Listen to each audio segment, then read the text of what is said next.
Hello, everyone, and we are live for another edition of NASCAR Females for Burnout. NASCAR webcast featuring myself, Kimberly Grace Bowman, the OFR, for the number 24, Chase Elliott, and my co-host, Emily Lucas, the OFR, with the number 21 of Ryan Blaney. And I would like to join in with my co-host, general feelings for the 2016 season, and say it's me. Yeah, last in the standings. Chase must win at Talladega or he does not move on, and that is wonderful. Not. Look at it this way. Kyle Larson was guaranteed. They were saying he was guaranteed that spot. It was his. And who got it? Mm-hmm. I know, but I've been hearing some things this week, and a lot of people favor Chase Elliott to win actually this week at Dega, and I like that, but that makes me nervous too. I'm just saying, I predicted that Austin Dillon would not make it, or that would make it to this round. And who did you predict instead of Austin Dillon? Who did you say? Was it Larson? Or no, wait.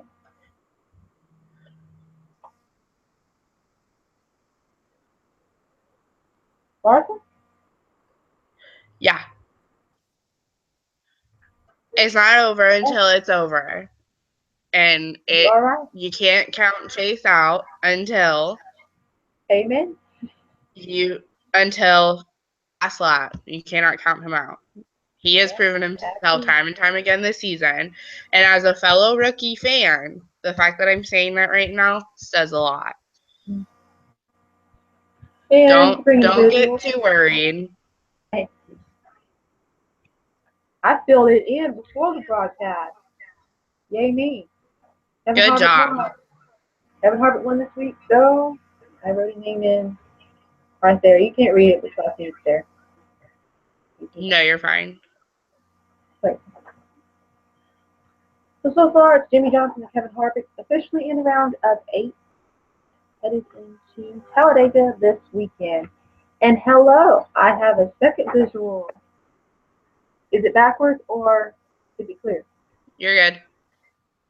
I use black markers, but everyone can see it. This is what the chase grid looks like. You can't see my face, but just trust me. We have. I think,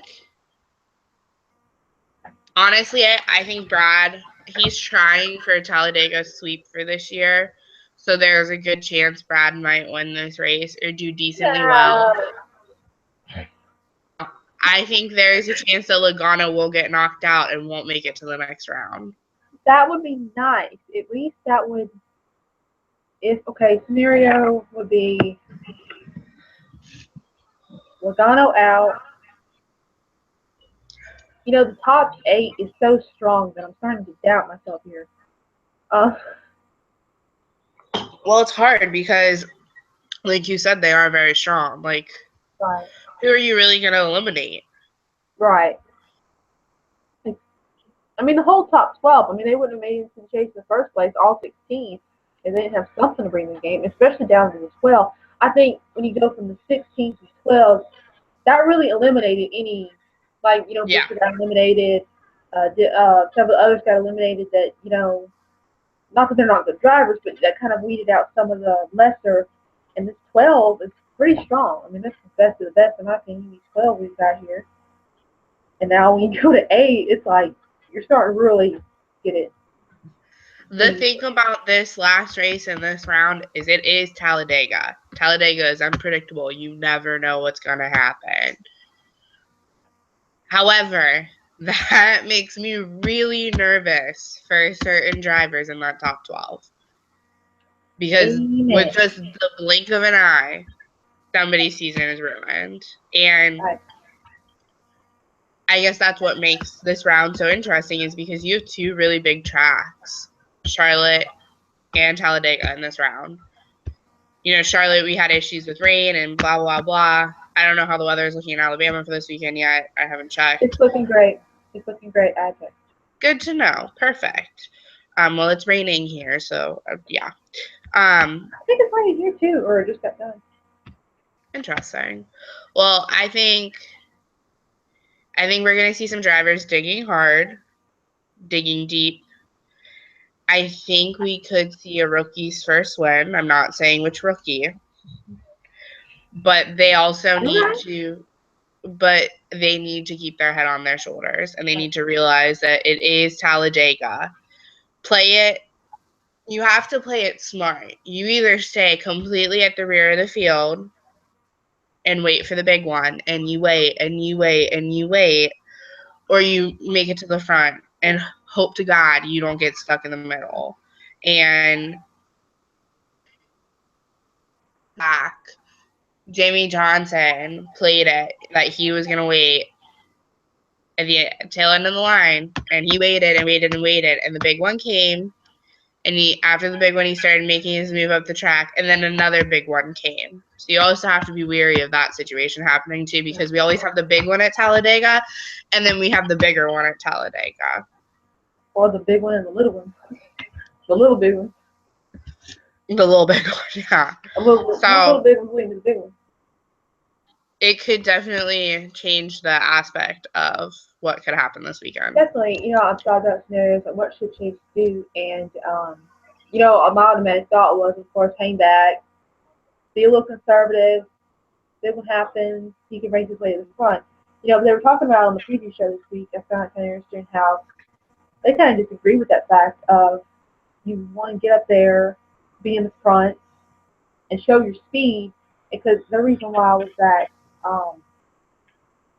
going into the end of the race, you want to prove to other drivers that you have speed enough so that they'll team up with you and take you to the win in the draft. So I thought about that and I'm thinking, okay, they got a point there. If you're hanging in the back all the time waiting, it kind of you take your chance either way.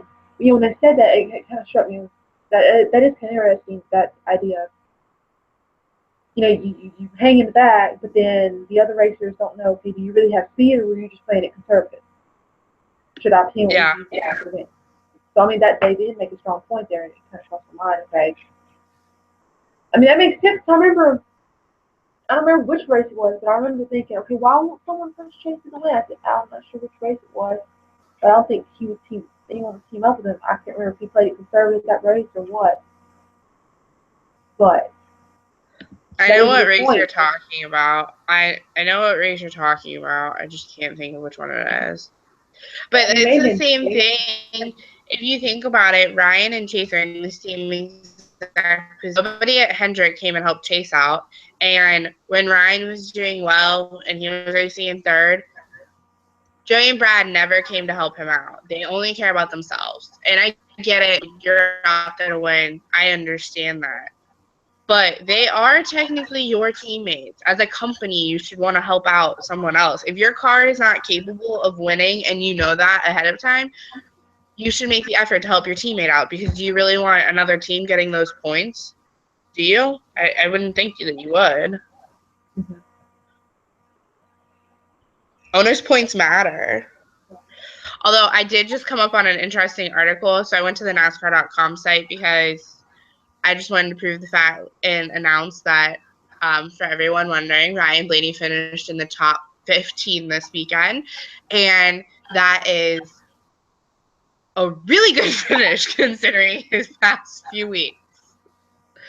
I was doing a little jumping dance when I found out, so it was great. But the headliner on NASCAR.com right now is 5 to watch, and it's their sleeper picks to win Talladega. I wrote that down too, and I have some comments on that. Okay, do you want me to say them and then you comment? Okay, so obviously number 1, Chase Elliott.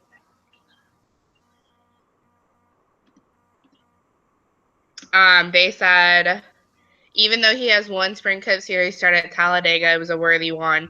He won the pool there this spring. He also won the pool for the Daytona 500, and he finished 5th. And then they talk about, what is necessary for him to make it to the next round of the chase. Number 2 on the list was none other than the other rookie that we've talked about all season, Ryan Blaney. They said he has proven himself a viable competitor on NASCAR's restrictor plate tracks such as Talladega. He has 3 top 10 starts and a pair of top 10 finishes at Dega and 4 starts, including a career best 4th place in 2015. You know, I don't know how many people have caught on. You don't really hear them talking about driver's style anymore, but Junior is one of our best drivers at a restrictor plate race. He is. Look how many times he's won at Talladega. Brad Keselowski has a similar driving style to Junior, so Brad exceeds at restrictor plate racing.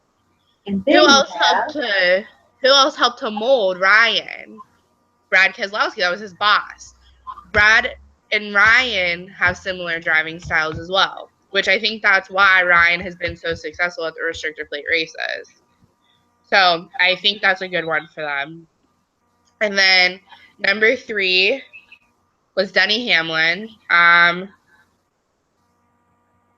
He finished 30th at Charlotte and 15th last week at Kansas. I don't have much to say about Denny just because he is the driver on the bubble right now.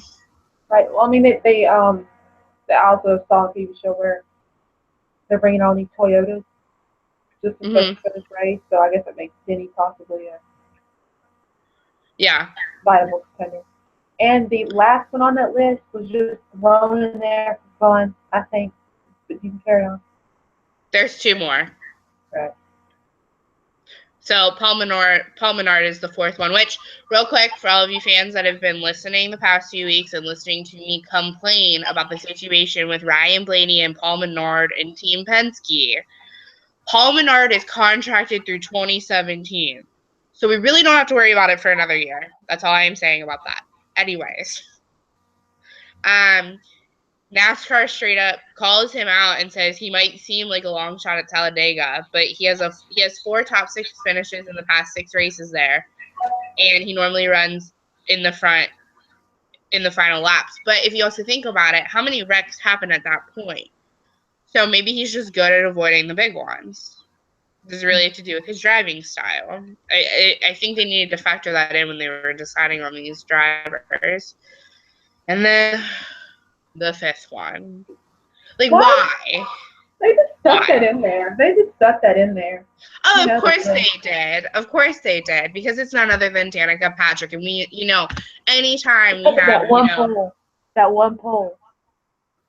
Oh, that one pole, she only won an Indy race because it was rain shortened, like another Chris Buescher situation. Like, please stop. Please. Yeah. I can't.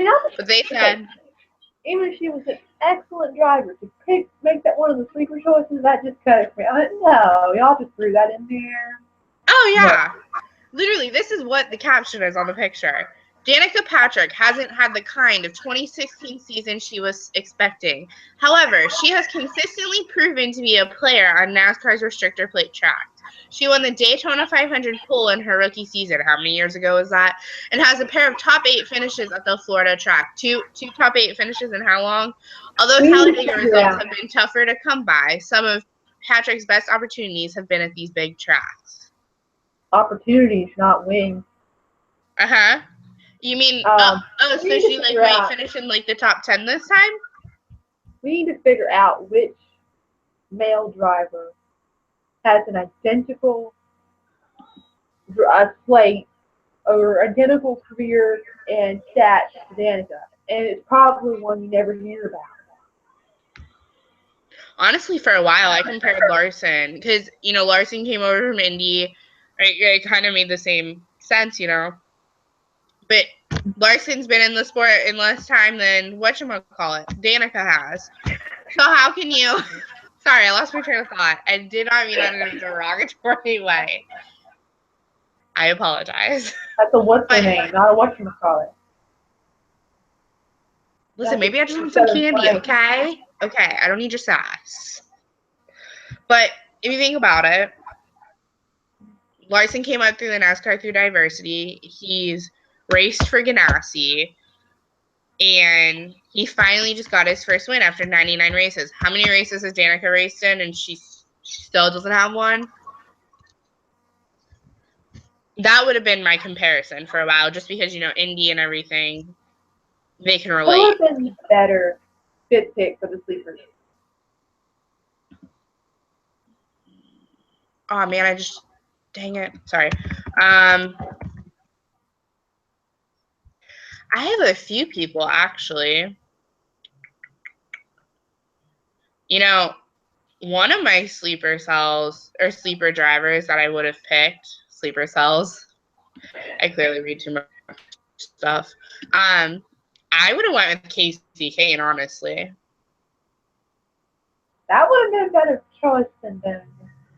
After his late race surge at Bristol, and the past few races he's raced, he hasn't done poorly.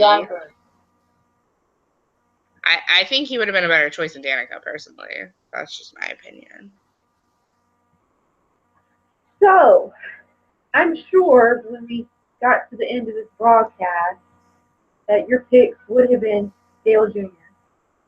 Clearly. Yes, you are correct. But it won't be, and we'll get to that later. But he will be at the race this week in another form. He will be in the booth at Talladega in Martinsville.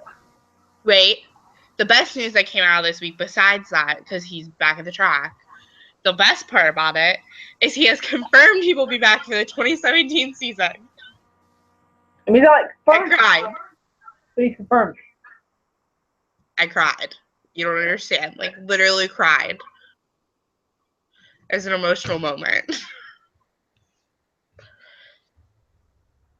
It will be exciting to see him in the booth this weekend, though, because who better to commentate on a restrictor plate race than Dale Earnhardt Jr.? And you know what I thought? It's like, is he gonna be able to get word in edgewise if he's just wasting his time? Another thought I had was, if he has. Are you talking about your love for Steve Letarte? Absolutely. And I also thought, he's recovering from having a sickness. This really needs the stress of a constant talker beside him. Yeah. Well, what'll be nice too, if you think about it, though, Steve Letarte is Junior's former crew chief. We might get a really good dialogue. Yeah, maybe he'll calm down. Maybe. I doubt it. For your sanity, I hope so. It's like, I highly doubt it, but we shall see. A girl can dream. Yeah. So, what else? Penalties from Kansas.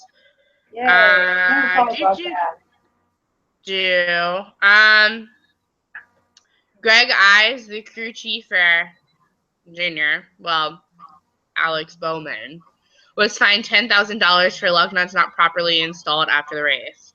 Hey, 20. What? He could be my cousin. Kenseth was penalized for failing LIS 3 times during pre-race. He got a written warning and loss of 15 minutes practice time. Edwards, Larson, Truex Jr., they all failed LIS twice during pre-race. They got a written warning. Edwards and Larson also lost pit selection at Talladega for 4th violation. Dillon and Smith failed template inspection twice during pre-race. They got a written warning. Witt failed LIS twice during pre-qualifying. He got a written warning. McMurray served his penalty in Kansas, and Truex Jr. failed template inspection twice during pre-qualifying. They each got written warnings.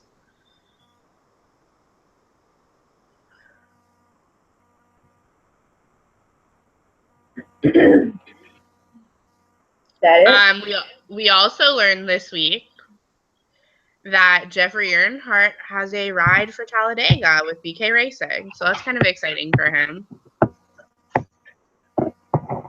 Definitely. I'm excited for him. I think it'll be good for him. Yeah, definitely for sure.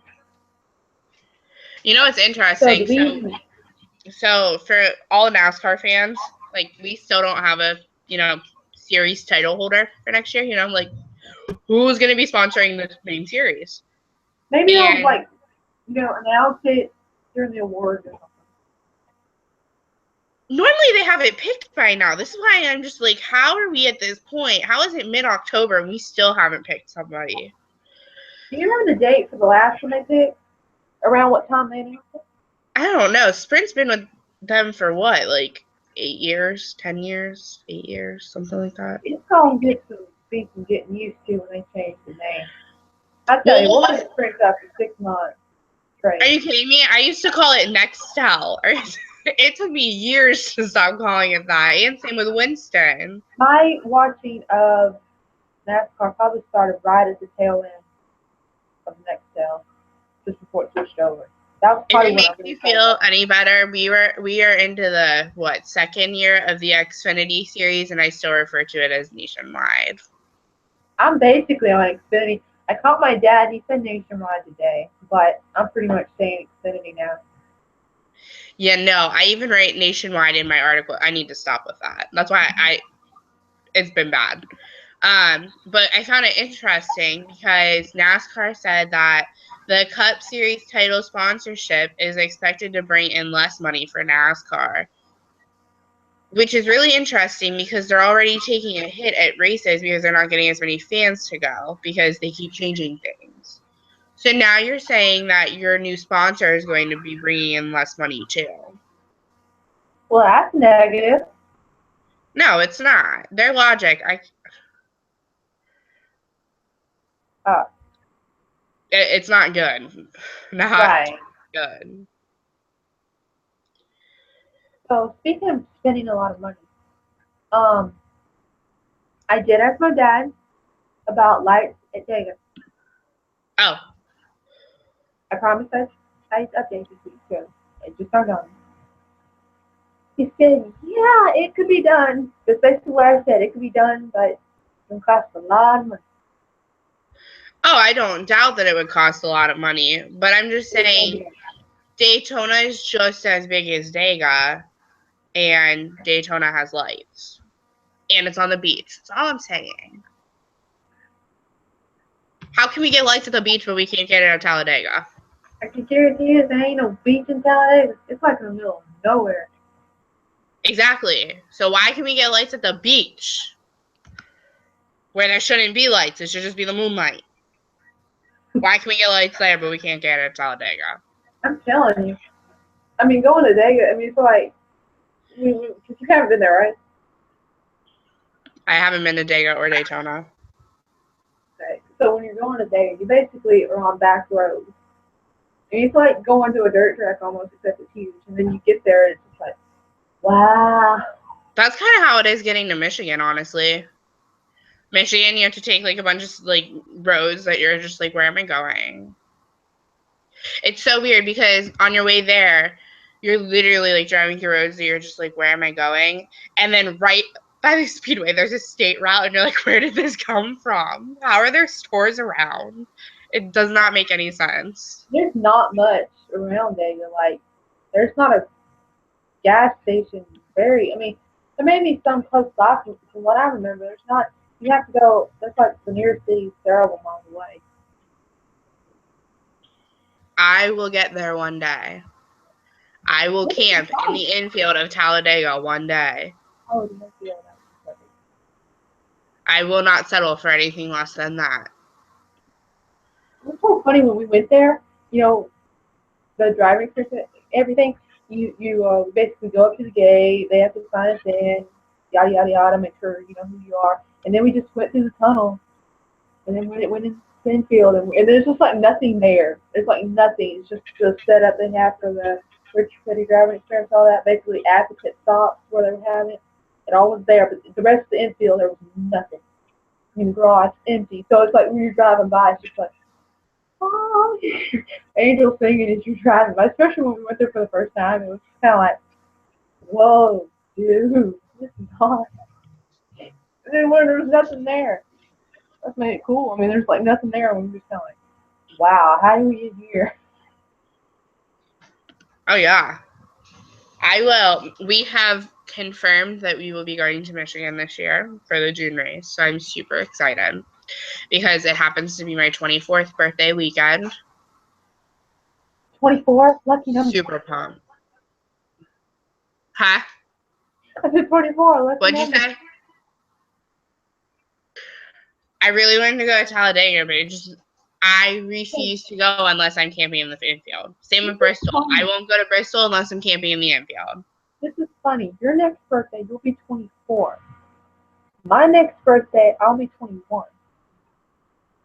Okay, that's a little creepy. Of course, it's not till next year in May. I mean, mine's not till June, but I'm just saying, like, we'll be there.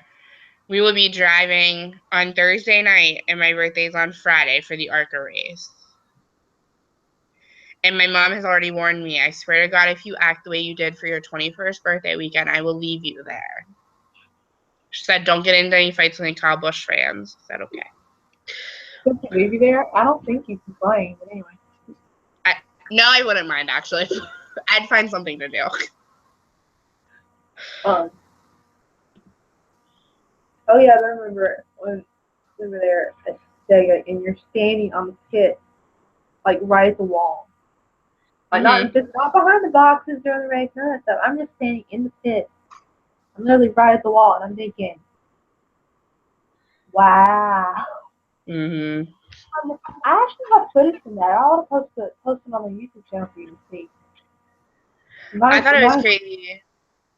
So, I've been to Michigan and Kentucky both as a fan, and I've had pit passes for all of them.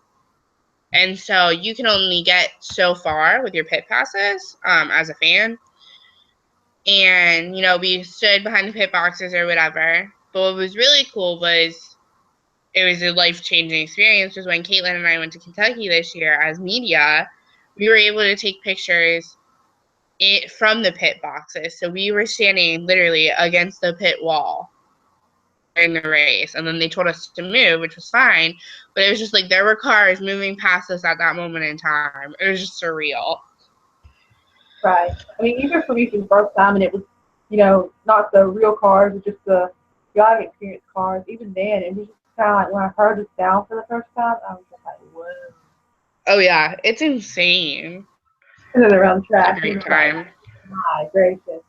I think my mom and I said something stupid when I was recording because I'm thinking we were just kind of out of it there for a while. Well, I'm pretty excited because it's Thomas's rookie race, so he's already been told that he will be wearing his yellow caution tape the entire weekend. What's that about? It's his rookie stripe. Ah. Look on the back of Ryan and Chase's cars. You'll see them. Right. So, for your first NASCAR race, you wear your rookie stripe. Okay, that's it. Okay. I can't adhere to that rule because my first race, I may go with me. I don't know. So that's gonna feel weird. I can't do that. I can't let anyone else do it. Caitlin was my first NASCAR race. We went to Kentucky, nationwide at the time. And that was Ryan's first nationwide win. That's all I'm saying. But I did not have my rookie stripe on. I forgot about it. Put it around your ankle with an anklet or something.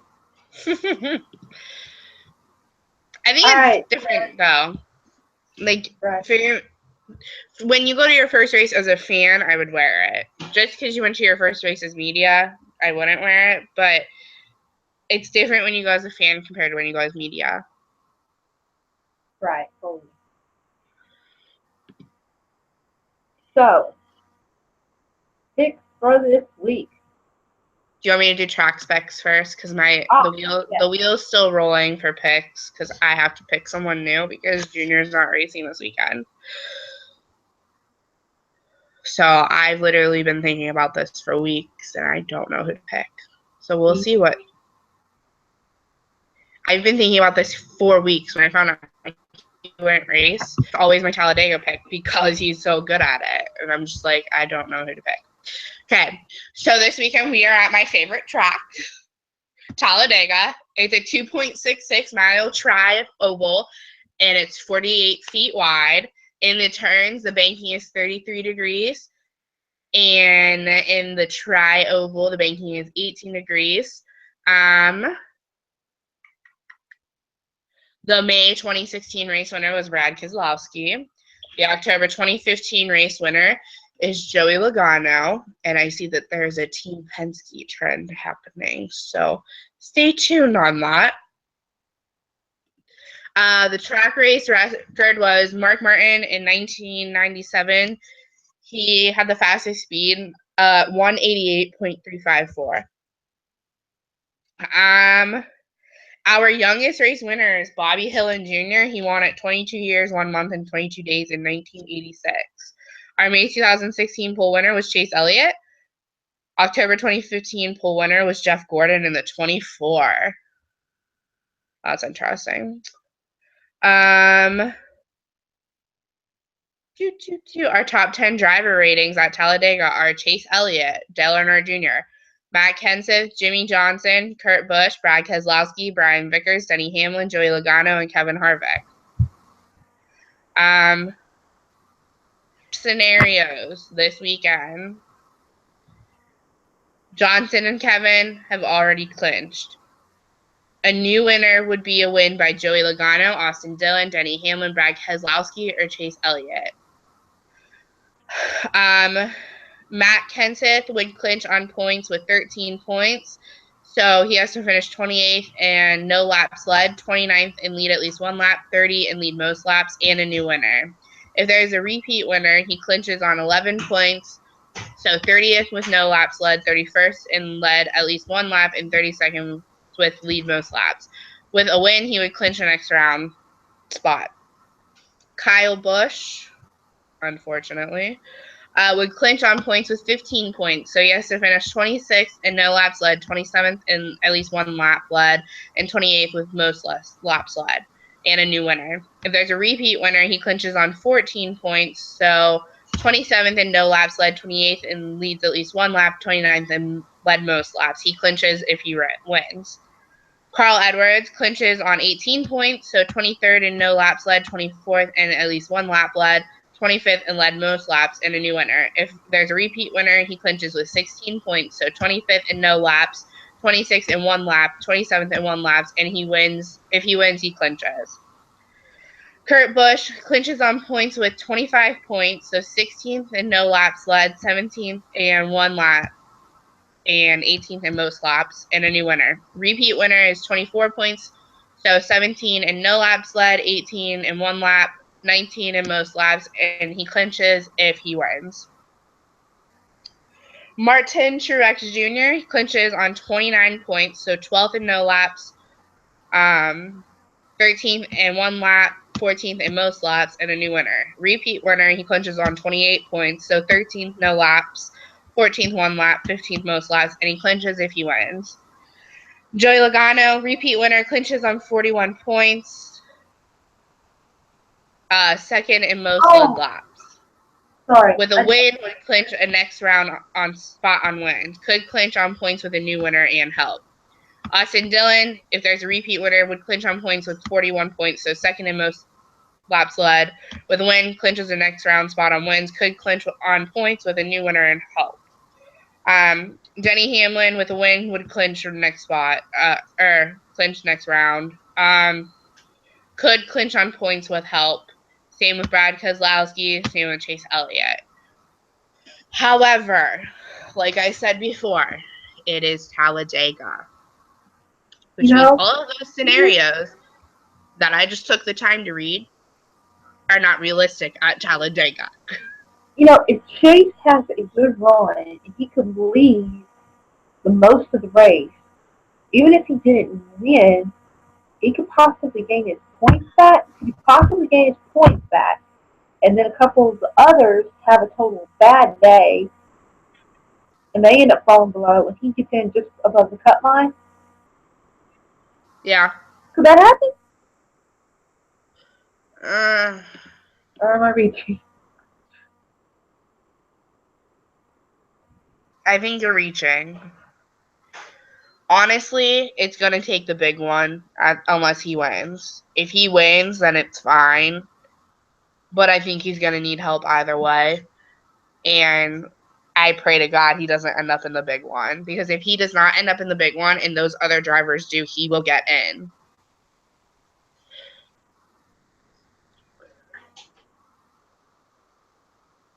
Yeah. So unfortunately, you're sitting here like wishing for somebody to wreck. But at the same time, you're like, Yeah, I didn't want to say that out loud. don't worry, I'll call you out for it. It's fine. There's several drivers that I definitely root for. You know, I'm a number one Chief Philly fan, but you know, there's several drivers that I wouldn't really want to wreck. Yeah. Others that I wouldn't want to wreck. And it's nice play, of course. You know, just little grass on those grass. Because you know, you never want anything being past to happen. You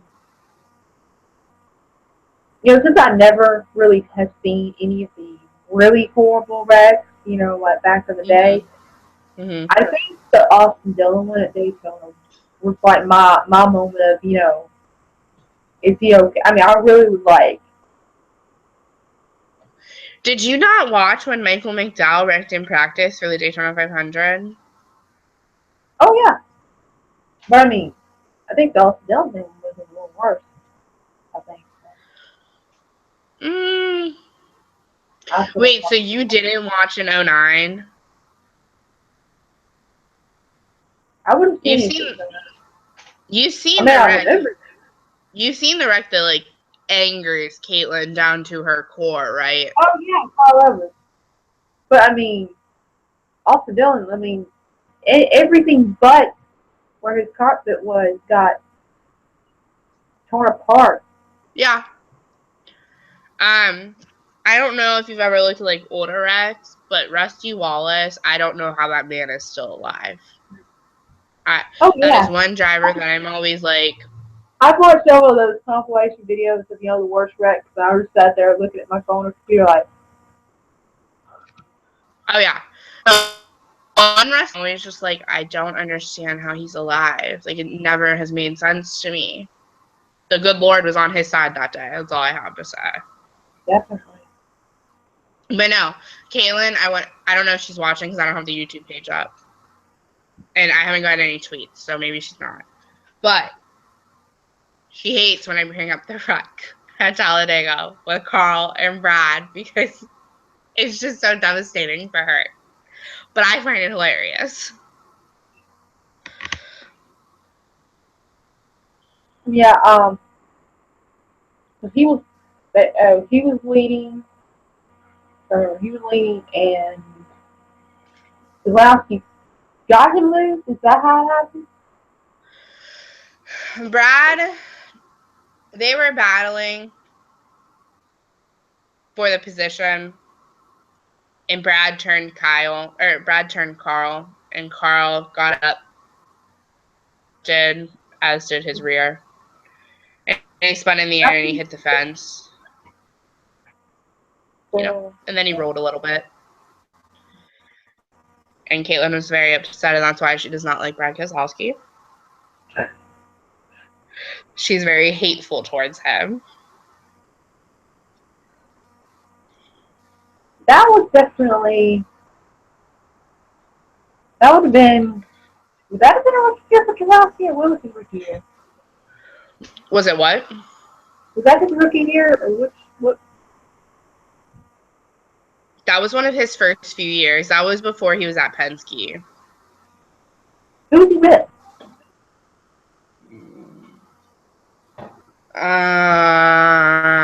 He was racing the 09 car. Ooh, nice. In 09. Okay. Yeah, he was racing the 09 car.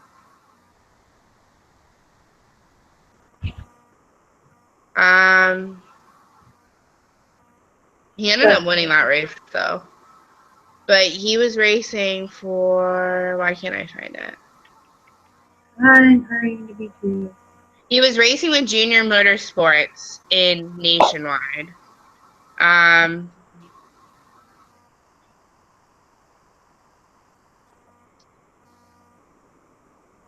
Why doesn't it say?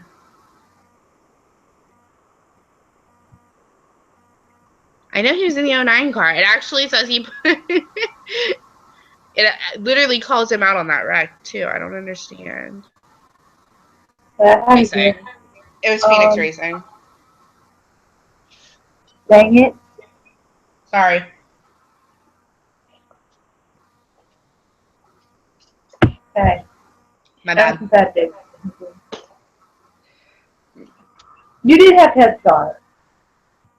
You I was looking at it the entire time. I just wasn't reading. You jumped to restart, okay? Sorry. My bad. That's what I was going to replay for that one. So, our picks for this week. Want me to go? Go ahead. Chase. Why not? I have 2 picks. Oh, we have 2 picks? Well, I have 2 picks. I picked Junior, so I'm having 2 picks. I'm being a princess right now. And they're both Penske drivers, so I'm going to upset a lot of people. I'm going, well, one's a contracted, okay, Ryan, obviously. First of all, one of Ryan's best finishes was at Talladega, and it was in 2015, and it was one of his first, really good finishes, and it was 4th place. Second of all, that boy has been digging just like Chase has, and I think his win is coming. He's had a really bad few weeks. Last week, finally, I think he's seeing the light at the end of that stupid, crappy tunnel. And I think this weekend could be his weekend. He is fantastic at restrictor plate races. He has the same driving style as Dale Earnhardt Jr. and Brad Keselowski. And with that, my second pick is Brad Keselowski because it's Brad. He's good at restrictor plate races, and I think he could pull off a sweep this weekend. Second of all, I really don't want Joey Logano to make it to the next round of the chase, so I'd rather pick the lesser of the 2 evils of Penske and go with Brad Keselowski. You have a point. Penske is good at restrictor plate races, just like Hendrick is good at restrictor plate races. That's what I was going to say. If I just go second pick, I may choose Jimmy Johnson unless he has to be doing quite well. He can get a win. So Hendrick would be probably a good pick for Dega. So, of course. Who's racing in the 88 at Dega? You said Alex Bowman earlier, but I'm not sure. I think that would be the case. And double check it. Who will get there first? I don't know who it is.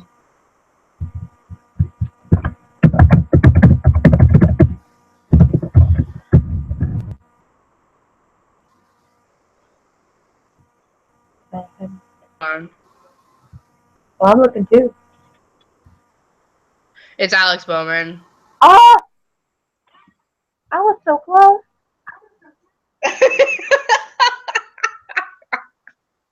I mean, and I did the sneaky searches. I just went NASCAR search box, Alex Bowman, Talladega, enter. And it was the page that just pulled up. I just typed in 88 news, and it went to J-Ski. What is? You need to know how to work the internet, girl. Oh, I do. Thank you very much. I've created a lot of blog sites. I have tons of blog sites for social media. I've done social media managing. I've done so many things. So I know I did the NASCARfemale.com site. What? I did the NASCAR female site. Bring it. I have 1, 2, 3, 4 4 active blog sites, one that I even have my own domain for. I also, of course, I know that doesn't count because I don't have total knowledge of all the coding and all that like you do. But I worked hard for those sites. One is a fan site. That's totally not. That's totally beside the point. That was weird. You what? My computer is spazzing. Spazzing? I fixed it. Never mind. That's where they're supposed to be. Up in my friend this week. I still have 50%. Oh, nope, 60% left on my battery this week. So 2 weeks in a row, the battery's doing good. Well, that's good. Definitely. So, have we covered all our bases? I think so. Did I just say a baseball joke and this is a NASCAR webcast? Yes, I did.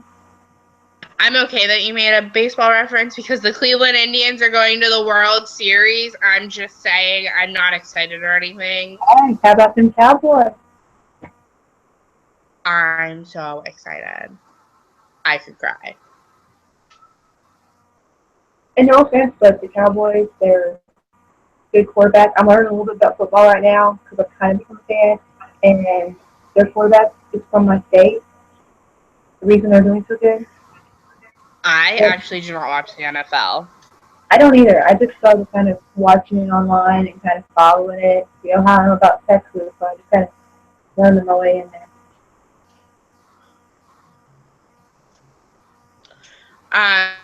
For those of you waiting for a Ryan article, I promise to have one out by Sunday. Things have gotten really hectic, and to be quite honest, Ryan was doing so poorly that it was depressing to even contemplate writing about. So, I promise to have an article up by Sunday. You heard it, folks. Recorded. It's recorded. I swear it will be up.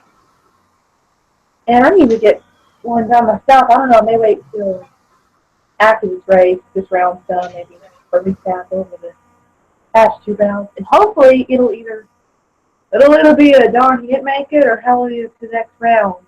One or the other, but I guess I'll get a little bit of a recap article maybe after. I'll do that maybe next time. Yeah.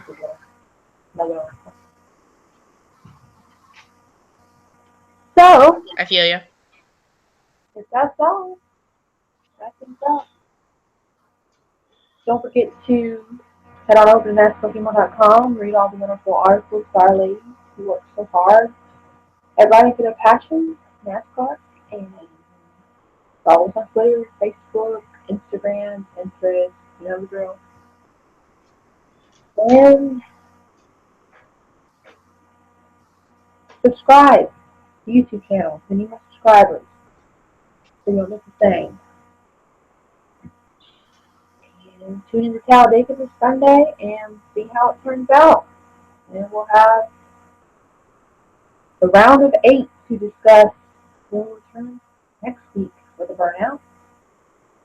Same time, same place, 9:30 Eastern, right here on That's Looking the YouTube channel. So, thank you all for joining us. Y'all have a great rest of the night, and come tune in next week, and y'all have a great night. Have a good night, y'all.